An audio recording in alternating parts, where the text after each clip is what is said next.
Alright guys, now to talk about Mission Impossible Rogue Nation. So, the Mission Impossible franchise. I liked the first movie. I thought the second movie was meh at best. I thought it was really long, a bit boring at times, but it had some cool slick action. The slow-mo was kind of a downer for me. It was just not progressing the action that much. And I don't know, it's trying to be so hardcore, but it really isn't. It is a John Woo flick, but I felt like he tried too much with the movie. But I did like the girl in it, Tawny Newton. I thought she was great in it. And Tom Cruise as Ethan Hunt, he was always good. But it doesn't feature Ving Rhames. Well, did it? I don't remember. I don't think it did anyway. So yeah, I didn't like Mission Impossible 2 that much. Mission Impossible 3, I thought was much better than Mission Impossible 2. Not as good as Mission Impossible 1, but I did like the fact that they finally know what they want to do with the series, and it knows its balance. And I do like the team, and I kind of wish they showed more of the team, because there's Maggie Q, there's that guy, I totally forgot his name. He's from The Tudors. Jonathan Rhys-Meyers, I believe that's his name. I totally forgot. And Ving Rhames is back, so that's good. And Philip Seymour Hoffman was great as the villain, even though he's not the main villain, but he is good as a villain.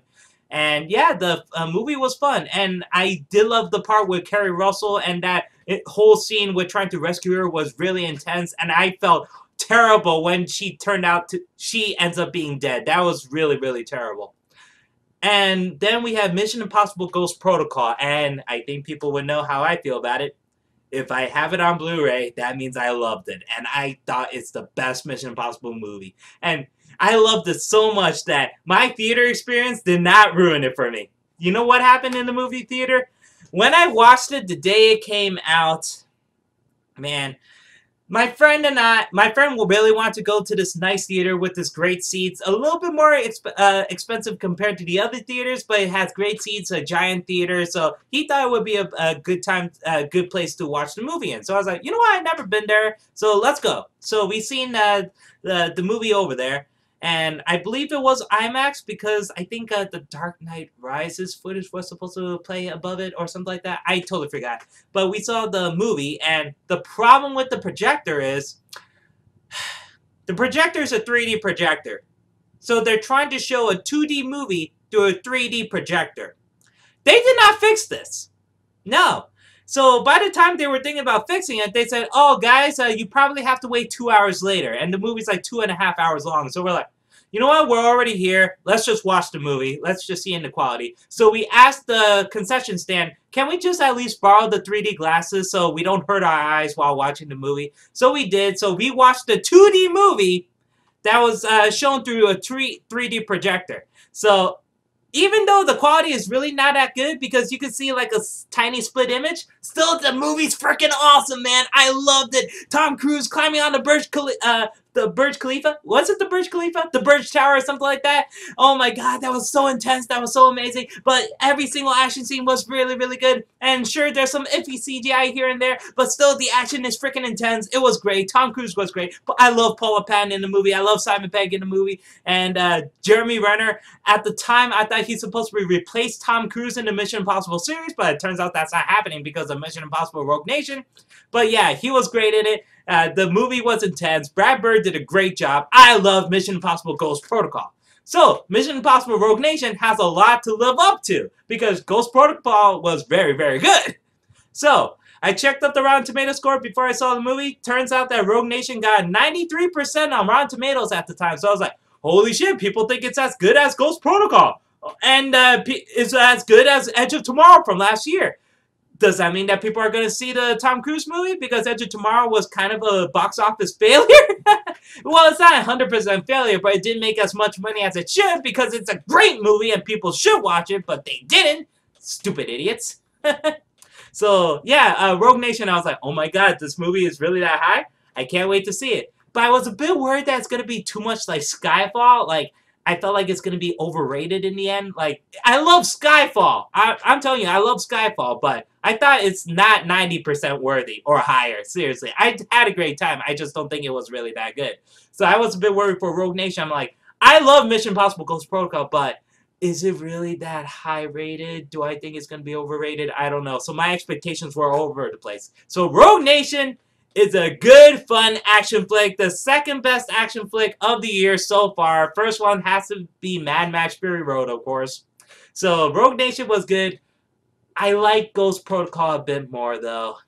I don't know. Ghost Protocol had everything well together, to be honest. Rogue Nation has great ideas, great stunt work, great camera angles. Oh man, the action sequences are spectacular. The villain kind of sucked, in my opinion. I think I'm the only one who thought that the villain sucked. I'm not sure. The villain is played by Sean Harris, and I didn't like this guy in a lot of movies. He was in Prometheus. I hated him. He was in Deliver Us from Evil. Or Deliver Me from Evil. The one with Eric Bana and The Exorcist and all that stuff. Yeah, I did not like him in that movie either. And I don't know about this guy. I don't know if he's acting terribly or his characters are terrible. I don't know. I don't like this guy. I mean, sure, the villain in Mission Impossible Ghost Protocol, Michael Nyquist, he didn't have that much to do, but at the same time, I thought he was more intimidating than this guy. And when I saw it from the trailers, I thought this guy was Peter Parker's father from the Amazing Spider-Man movies. So I was like, I was supposed to be intimidated by this guy?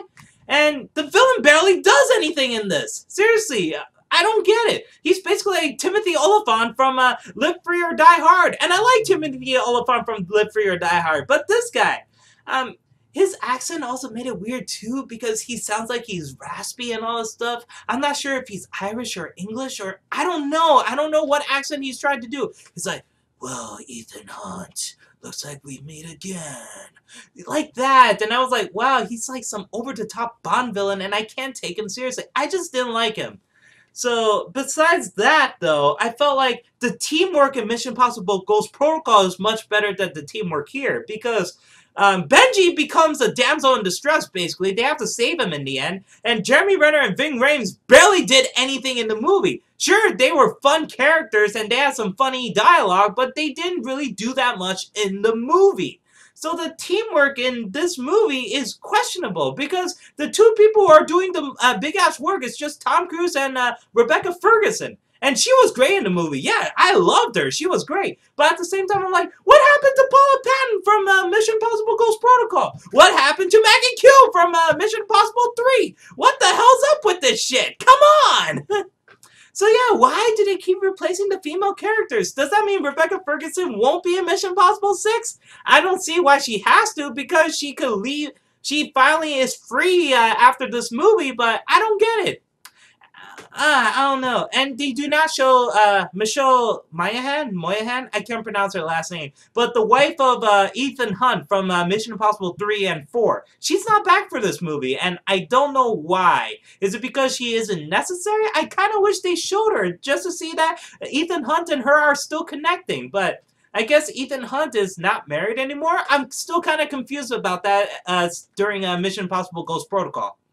So, Rogue Nation takes place after Ghost Protocol, of course. And what I liked about this is the fact that Alec Baldwin is there to address the consequences of the IMF. He's saying, okay, this team infiltrated the CIA in the first movie. And they actually reference that. I'm like, ha ha! Oh my god, I remember that scene.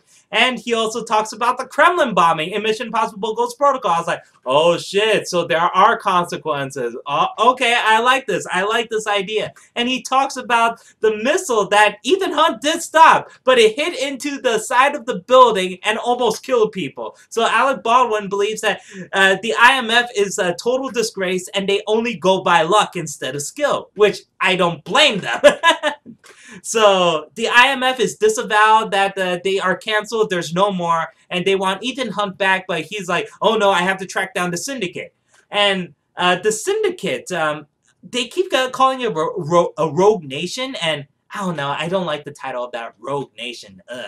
They should have called it the Mission Impossible Syndicate or something like that. Or is it because Assassin's Creed Syndicate took it first? I don't know. Probably is that? I don't know. So, the movie was a lot of fun. It is great. And Tom Cruise, oh man, I think he's over 50. He looks great. He's muscular as hell. He's fit as hell. And after Edge of Tomorrow, I believe that he's actually willing to show people that he is a short guy. Seriously, in Edge of Tomorrow, he was not afraid to show that Emily Blunt is like 5'8" or 5'9". He's not afraid to show that he's just 5'7" and everyone is towering over him. Because usually in the Tom Cruise action flicks, he's as tall as a female co-star or taller. And we all know that Nicole Kidman's like 6 foot and Tom Cruise is like 5 inches shorter than her. So yeah, when they showed them to be like the same height in Eyes Wide Shut, yeah, that was kind of weird.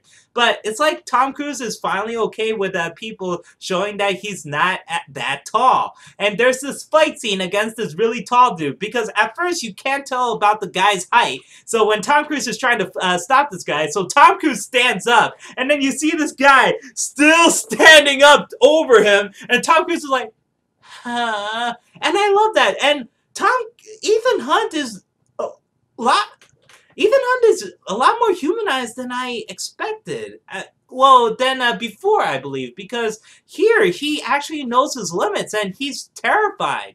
And yeah, he does that in Mission Impossible Ghost Protocol, especially when Benji told him he had no choice but to climb the tower, and he's like, really? So in Mission Impossible Rogue Nation, when Benji said, oh no, Ethan can do that, Ethan's like, yeah. So you see that worried look in his face, and he has to survive underwater for 3 minutes without just holding 3 minutes of oxygen in order to do this task. And Benji's like, oh, don't worry, Ethan Hunt could do it. And he's like, Benji. So I love that. That is good. That Ethan Hunt's more human than before, even though he's doing all these superhero feats. But basically, Ethan Hunt is now like John McClane almost. It's kind of weird because John McClane is now becoming like a superhero because he survived so much shit without a scratch on him. I mean, Live Free or Die Hard. I like John McClane in that movie, but in not Mission Impossible, Die Hard 5. Wow, Die Hard 5 has 5 movies. Die Hard has 5 movies now, and Mission Impossible has 5 movies. What are the odds? And Mission Impossible has better movies than Die Hard so far, I think. Actually, that's not true. I did like Die Hard 1, 2, 3, and 4. Die Hard 5 just sucked. So, yeah, and now Tom Cruise, even though he's doing these superhero heights, and, oh yeah, that's the thing.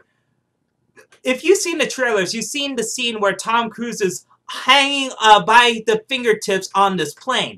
That's actually the first 10 minutes of this movie. I was shocked because when you see Benji coming out in this ghillie suit, the camo suit, and then you see Tom Cruise running on top of the airplane, I was like, holy shit, they're showing this now? This is the first 10 minutes of the movie! Holy crap! So you see Tom Cruise hanging on for dear life on this airplane, and it just looked amazing! There's no CGI involved besides, you know, editing out the straps that holds him to the plane. So yeah, that just looked good, and the comedy is great. It's like, Benji, open the door! Open the other door! So that was fun. And, oh man, this scene where Tom Cruise has to hold his breath for 3 minutes while putting in this this key card thing into the slot was really intense. And that's the thing about these movies. You know that Tom Cruise would survive. You know that the supporting characters would survive. But it's just nail-biting because you want to see, oh my god, would these characters actually make it? And you don't want anything bad to happen to them. So Tom Cruise is underwater. He's holding his breath for 3 minutes because the service hatch will be open in 3 minutes, and he has 3 minutes to put in the key card so Benji could walk through and swipe the memory and all that stuff. And so he's holding his breath and he's trying to put the key card in, but he gets hit by the machine arm thing that grabs the slots and stuff like that, and the 2 key cards flow into the bottom, and Tom Cruise is swimming after it, but then the current is getting stronger, and then the key cards fly up, and he's like, holy shit, tried to grab onto it, and then go back to the location where the slot is, and then he couldn't tell which key card is which, so he used blind luck to put the thing in there, and then that made Benji get the access to the memory thing, and then Tom Cruise is trying to open the freaking service hatch so he could get out and go get some air, but he couldn't, and he was losing oxygen. He actually fainted, and you're like, oh my god, what's gonna happen? What's gonna happen? What's gonna happen? What's gonna happen? And then it turns out that Rebecca Ferguson went in there. She's in her bra and panties and tried to save Tom Cruise, and they go up the service hatch, and Ethan Hunt is saved. I was like, bravo, bravo. And what I like about Rebecca Ferguson's character is that she saved Ethan Hunt a couple times in this film, and I love that. I really did. Just like Paula Patton saved Ethan Hunt a couple times in Ghost Protocol, especially when he flew off the Burj Khalifa tower and then was about to stick the landing, but hits the top part, was about to fall down. Jeremy Renner was grabbing him by the leg, and then Paula Patton had to pick two men up with their arms. So I love that. The women in Mission Impossible are finally kicking ass. I loved it. I wish they did that with Maggie Q because she is an ass kicker already, but she didn't really do that much in Mission Impossible 3. So yeah, I'm happy about the women in Mission Impossible, and I wonder who's you know what? I felt like all the teams should come back. You know, bring in Maggie Q, bring in Paula Patton for the next movie. Come on, and Rebecca Ferguson. You have a team right there of kick-ass ladies. Come on, you have Nikita in the movies for crying out loud. Fight scenes are great, but if I do have one huge complaint, is the final action sequence where Ethan Hunt and Rebecca Ferguson are being chased by the Syndicate, being chased by Sean Harris, and they're running from the bar, and they're trying to get to the location where Luther and Jeremy Renner's character were trying to make a trap for Sean Harris. And that was a bit lackluster, but it was a cool kick-ass scene with Rebecca Ferguson with a knife, and she was knife fighting with the taller dude, and she kills him in the end. That was cool. But you were expecting Sean Harris to actually be a badass, but he wasn't. He wasn't. And he fall into the trap, and I do love this part because it was really unique, and I liked it because Ethan Hunt was gassed by this guy in the beginning of the movie, and the guy kills a very innocent, cute-looking girl. She's just doing her job. Why do you have to kill her, you son of a bitch? So Sean Harris killed her, and Tom Cruise was like, well, I'm not going to be the one putting you in... Well, I'm going to be the one putting you in the box. So he put Sean Harris in the box, and I was like, awesome. Great retribution, great ending. That was good. But at the same time, I was like, the action scene is kind of lackluster because in Mission Impossible Ghost Protocol, Tom Cruise and Michael Nyquist, and you would think that Tom Cruise would win, but Michael Nyquist was beating the shit out of him, and Tom Cruise is beating the shit out of him, and they are evenly matched apparently, and Michael Nyquist is like, you know what, fuck it, I'm gonna fall off and die.